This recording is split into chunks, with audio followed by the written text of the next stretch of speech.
So it's great to see you again. How are things at Impression? Yeah, we're really good, thank you. Obviously, closing out towards the end of the year.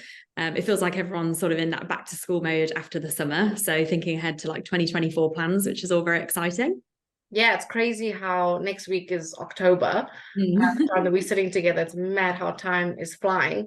And before we start diving into the trial that you've been doing over the last 6 months or so, do you just want to give us a very quick introduction into who you are and a bit about Impression? Yep, sure. So Impression is a digital marketing agency. So we do end-to-end marketing for lots of different types of clients. So we can support in paid media, organic media, CRO, digital PR, analytics. So everything to do with marketing. And our clients will need us for different things. So depending on what kind of business they are, depends on what type of work we get involved in. So there's always a lot of variety and lots of new and exciting challenges for our team. And I am the people director at Impression. So I've been here about 2.5 years now, and I lead on everything to do with our people strategy, again, like full end-to-end employee life cycle and looking after our people team here. Nice. And did you say you're a medium organization? Yes, so we are probably about 130 people at the moment. Oh, it's a good size. Yeah, so it's nice. I mean, when I joined, there's probably about 50 or 60. Oh, So it's really grown wow. in that time. We've sort of doubled in size in that time. So yeah, so that's been quite a nice, exciting journey to be on. And we've got 3 offices in Manchester, Nottingham, and London. Amazing. So, like I said, we're talking about your 4.5 day week trial, and I'm sure, like you are working in HR, and like many of our audience, who are in leadership positions, also would have heard of the news earlier this year where 4 Day Week Global, the nonprofit, ran several national trials in different countries, and of course, the UK had the 4 Day Week trial that a lot of companies decided to continue with. How did you, as Impression, come to this agreement of 4.5 days? In other words, taking that the Friday afternoon off rather than the full Friday. Yeah, so it's interesting because I had a lot of people send me articles to be like, oh, have you seen this 4 day working week trial and all of that kind of stuff, which obviously is like indicative of the fact that people are quite interested in this. And at Impression, we actually run a focus group every single year on our benefits and kind of understanding a bit more about why people might want to stay with us. And that has become like a real fantastic conversation to have where people understand a bit more about how we spend money on benefits and the budget for that, and also for us to get an understanding of like what is actually important to people. And in the time that I've been here, that's definitely changed. Like there have been some changes in what people have felt was the most important thing. And I suppose with this 4 day working week and that flexibility conversation coming in externally, it was only natural that that started to come up very strongly in these focus groups, for very different reasons as well. Like I suppose everyone's got their own motivation for why that would be so important to them, but flexibility has always been something that we feel really strongly in. So when we wrapped up and looked at all the data, because this scored so highly, it made sense that we did want to explore this and have a look. And there was a bit of time in the background trying to understand whether this was viable for us, because we are a digital marketing agency, so all of our time is billed to the client. So the way in which our people work is that they have to log their time. And when looking around at the agency landscape, there aren't that many agencies that can offer this type of flexibility or do so at the moment. So we felt that we'd probably be quite cutting edge as well, the fact that we wanted to explore this. So we announced the business, and then we took some time to think about the model in which this would be. So we said we're open to looking at the reduced working hours thing, but we're not quite sure how that's going to look like yet. So we're going to go away and we're going to have a think about it. And whatever we do, we'll trial it. So this was the whole debate around why is it only 4.5 day versus 4? That definitely did come down to like the modeling and affordability, because we have to deliver a certain amount of client hours. So we need the hours in the week to be able to deliver that for our clients before that might become impacted. So it was about looking at what's the best way to be able to deliver that whilst also still giving people that flexibility. We didn't want to do lengthy days. You know, some people do a model where they work the same hours but compressed. We didn't want to do a rota system because knowing what our team are like, people just wouldn't feel like they could switch off. They'd feel like they need to be kind of involved in looking at it because obviously clients need them. So it felt cleaner and easier if we said everyone takes the same time off. We're literally company shut down Friday afternoon. No one needs to look at the emails. No one's missing out on anything. And you pick it back up on Monday. And that felt like the right type of model for us to try. And when you say we and us, is that just the leadership team, or who's sort of like managing that process and getting the feedback from everyone else in the business? Yeah, so we had a bit of a working group together where there was lots of different people representing all of our different departments, our senior leaders, I suppose, of those departments. So everyone had a voice in this and understanding different challenges, because say for my team, that's not a client billable department or finance, say, it is kind of easier to think, well, just being a bit more efficient would mean that we could probably finish off the same amount of work in that time. Yeah. But for those teams that are kind of billed to the client, it becomes a little bit more of a challenging conversation because that time has to be delivered. So working together to understand where efficiencies might be made meant that we could all explore together different perspectives, trial things to the team by having conversations. So this is where we got that information from people to say that actually working longer but shorter isn't something that people wanted to do. So it was helpful to know that, because we could have just made like a blanket decision as a business and done that, and I'm sure people probably would have just got used to the idea. But at Impression, we're very collaborative and we really like to listen to people and have them have a voice and an input. Not to say that all the time we can promise that we're going to do that thing, but it was just very helpful to get that data. So we explored all of this before going into the trial period, which was, again, really helpful because we were able to set out the parameters and also set out what good looks like, because obviously we talked about this trial. So we obviously had to say what would make that trial successful to be able to say that that's going to be a permanent change as well.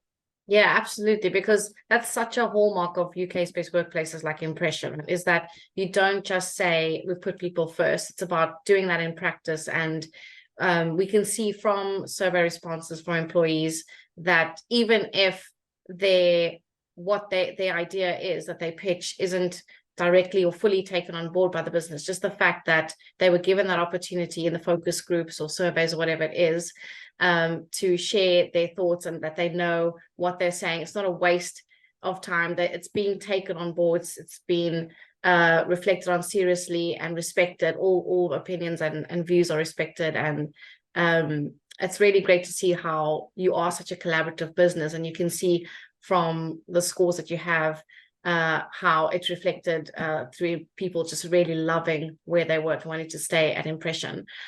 So you've spoken about that aspect of things. I want to touch on a little bit about the clients as well, because like you say, your work is time sensitive, and it would have been a big change for everyone internally, but also the people you serve externally. So if you don't mind just sharing a little bit about how you communicated and when you actually told customers that this was something you were thinking of doing. So we announced the business in December last year that we were going to make this change, but we didn't want to introduce anything until March time, because we wanted to give ourselves enough time to consider all of our options, what the model was going to look like for us, what success of the trial would look like, and most importantly as well, to give enough time to notify our clients and really involve them in some of that discussion up front. And what we were telling our clients was that they would be involved in the process throughout the trial. We'd obviously want to understand how they felt, whether our quality had dipped, whether their happiness had dipped or anything like that. But actually the response was very positive. We had people telling us that this is something that they'd thought about and they'd be interested to hear how our trial was going. We had people who already were operating in that way anyway. So we really didn't have to consider too much about what might need to change, primarily just making sure that that quality and that delivery was still there. The only thing that we really had to consider was the fact that we wouldn't have anyone available on Friday afternoons. However, even over weekends, we always have somebody who's on call, because things might happen over the weekend on someone's website or with a social campaign. So it's just about extending our out of hours process and letting clients know how they could escalate if there was an issue and defining what that emergency issue looked like. And then for the team, for them to be able to identify what an emergency looked like, when they might need to jump in on something out of hours, getting that rota in place and ensuring that people then took the time back.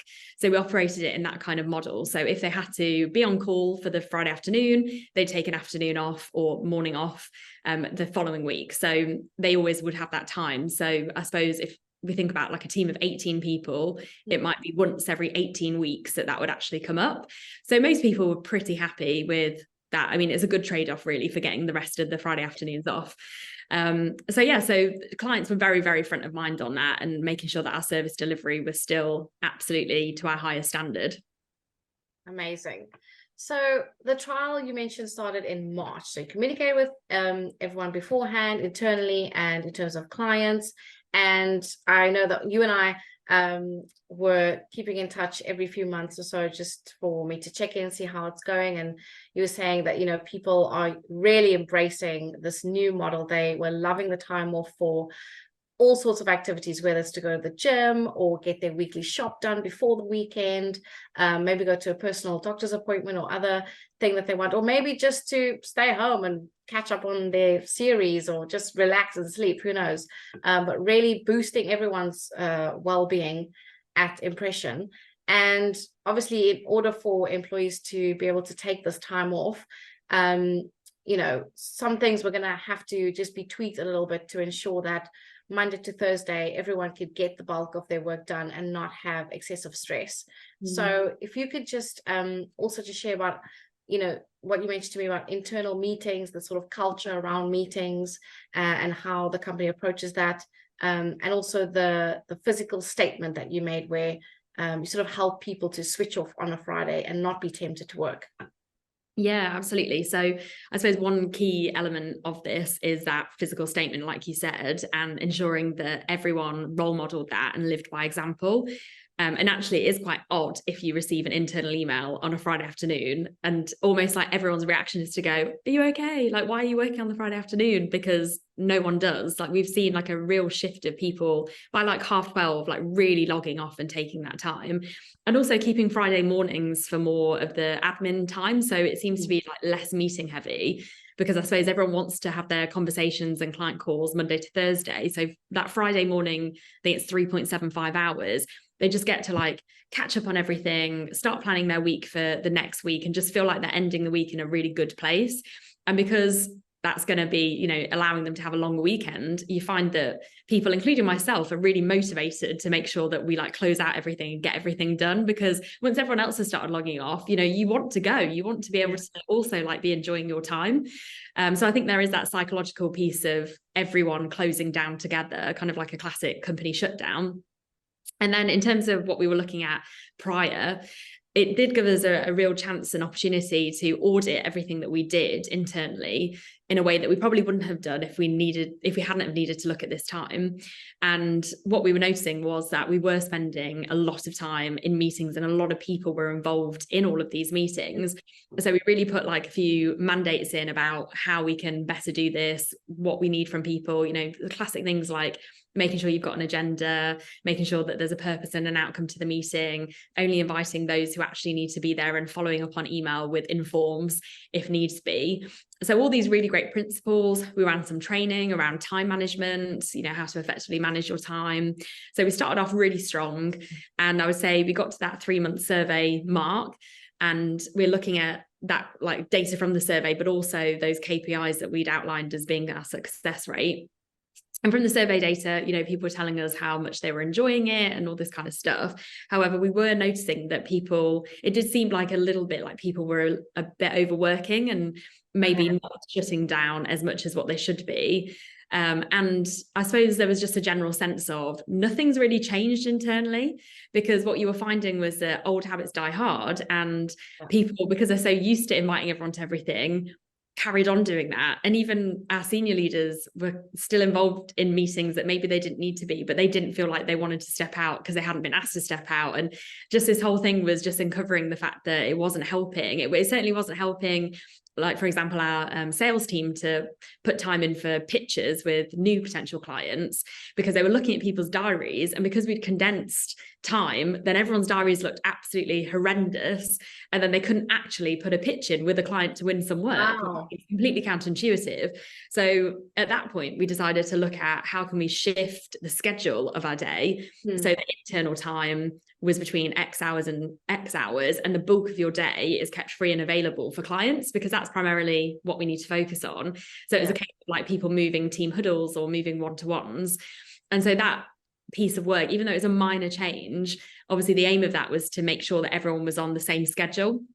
And I think that definitely had a benefit. But it was just interesting that even though the psychology of, we're all going to shut down, that seemed to work really well. The psychology of how we're still all operating internally, just we couldn't seem to drop that. So, and to be honest, we're still at that stage now, like at the 6-month mark, where we've got some work to do in that area. Because I think as human beings, like we feel like a need for control almost. So we want to be involved in everything. So that sure has been a challenge. And that's the thing, right? So like you say, it's human nature. Once we get stuck in a habit, it's really hard. And any sort of change, whether it's in your personal life, your work life, it's hard. It takes time. It takes perseverance and a little bit of diligence on everyone's part. And I just love how this speaks directly to your company value of open. Is it open to change? Open for change? Open to change. And how from the start of the trial right through to, like you say, from March to June, you had learned so much, and you had been giving people the opportunity to have the trial, and then at that halfway point, sent out the survey, got more feedback, reflected again on those KPIs and all these things. So again, just really speaking to how you constantly putting people first, and no wonder you're in the top 5 best workplaces for well-being. You can clearly see why. I wanted to talk about the trial overall. Did you, or would you have any sort of top 2 or 3 recommendations for an HR leader like yourself, or any sort of senior leader who may be thinking, this 4.5 day or 4-day trial might be something we should consider? Yeah, so I think just exactly as you said, like 4-day, 4.5 day, 9-day fortnight, whatever it is, I think it just always comes down to this idea of flexibility.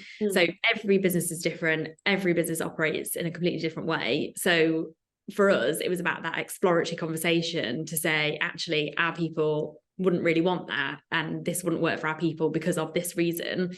Whereas interestingly, when I have spoken to other leaders in agency and not, and they've talked about how, oh yeah, everyone's really happy just to work 8 till 6, Monday to Thursday, and then have Friday off. I know that if we took that back into our business, that wouldn't work for us, and that's totally okay. So I think it's about understanding that as we all have individual needs, every business has different needs as well. So there's definitely no like cut and paste right or wrong way of doing it, but it's just about establishing that flexibility into your business and seeing the well-being benefits from that, which are so obvious because obviously everyone gets more time back. People find that they feel better, they feel more refreshed. Just spending time with like friends and family even just gives people a boost. So the trade-off, even though for us it's only that 3.75 hours, on paper that doesn't sound like a lot, but psychologically it makes such a difference to finish your day at lunchtime on a Friday. And you see so many companies doing like summer Fridays, when actually like, why can't you just do that all the time? If you've managed it throughout summer, you think that you can probably do it throughout the rest of the time anyway. And let's face it, who's having like really important meetings on a Friday afternoon? So I think to ease yourself in, to do it the way that we have with 4.5 day kind of, it doesn't feel as drastic. So finding little baby steps to get you there to more flexibility is always helpful. And then you can test and learn. And that's really what we were saying. We never promised that we would keep it. We never promised that this was going to be something that would like significantly, change, solve all our problems, make people happy, whatever. It was more of like an exploratory collaboration. Let's test and learn. Let's see what's happening. That's why surveys and data is so important. And if we hadn't have looked at KPIs, and if we'd have only looked at how our people feel about it, that would have been really naive. So being able to establish what success truly does look like is so important, because of course everyone tells us how much they've loved it on a scale of 1 to 5, with 5 being this is the best thing that's ever happened to me. Everyone's scoring 5 because of course they are, because everyone's enjoying it. But then if we looked at, like, say, if our client satisfaction went down, then it's not successful. So that's really important to obviously have like an open mind about what that criteria is. And I suppose in our business model, engaging our clients, like, first and foremost, was so important in this, and taking them on that journey with us. So it very much does depend on what your business is like, what the culture is like, how open-minded your leaders are about all this stuff, because you really do need to get them on board, and just thinking about what it can bring you, and, you know, maybe even like little baby steps, like I said, you know, that sort of gradual approach might be the right way, because then it won't feel as much of a significant change, but you're still making the steps to get to a really, I suppose, like a culture that feels really collaborative, inclusive, you know, the type of place that we all want to work, really. Yeah, and the thing is, nothing that we've spoken about is rocket science, right? So Yeah. speaking to your people and letting clients know in advance and giving them an opportunity to ask questions, etc., making those little incremental changes to how you approach something like meetings. It's not rocket science. It's not too complicated. It will take some time and take some work to do, but from what I'm hearing, it's been well worth it for your organization and the people who make up Impression. So at the beginning, you were saying now the focus is 2024, is looking ahead. What can you share with us that's next? What's coming up? Yeah, so we finished the trial, which was obviously, again, really helpful to get the survey data at that point from our people, from our clients. And it was great to see that our clients were saying that they didn't notice any difference, actually. And any time Amazing. out of our support, it was there. So from their side, they're really happy, which is fantastic. But there still were a few things that we wanted to look at. Like I said, you know, we're still on this journey about efficiency. Like, that still needs to be looked at and worked on. So we have said that we will announce for sure what we are doing with this to the business in December. So we're sort of extending it by 3 months, just to see like what other levers we can pull to make sure that people aren't overworking or things aren't happening in the wrong way, and we can just be like maximum efficient. So that feels exciting. And I think hopefully, looking at everything, we're going in the right direction. No one wants to take this away from us, but we also need to be realistic about how we need to make things work internally. So it's a bit of give and take. And then the journey, I suppose, would be looking at ways to increase flexibility in the future. So what's possible? I like the idea of obviously 4 days, you know, seeing if we can maybe stretch that. But again, in our business model, we'll have to look at a lot of different things, and really like thinking about other ways to increase inclusivity in a workplace, because this flexibility, I mean, it's so helpful for people who've got caring responsibilities, or for people who with disabilities, or for people who maybe, I suppose, have other responsibilities and need that additional time. And I suppose looking at our demographic of workforce, it's been so lovely to see the amount of people who really benefited for many different ways. And I feel like it's a real attraction for people to see a workforce that represents them, that understands needs of different people. And that's really like the focus that we want to have for 2024, is looking at other ways to sort of expand this, because this 4.5 day working week has definitely opened up a lot of doors and a lot of different conversations. And there's probably a lot more innovative things that we could be doing in other areas as well. So, you know, just still having that like people first approach, still thinking about, you know, how can we engage people and collaborate as well. All of that is so important and so key for us. Well, Zoe, it's been just an absolute pleasure to have been able to follow you through this whole 6-month trial. I think we first got in touch in February, so now we're at the end of September. It's just been such an amazing experience, and to be able to also have this opportunity to share everything that you've shared with us today with our audience. Thank you so much for chatting with me and allowing us to follow you through this whole thing. And yeah, hopefully we'll see Impression on even more of our UK's best workplaces list. And yeah, I just wish you all the best of luck for the next 6 months. Thank you. Thanks for having me.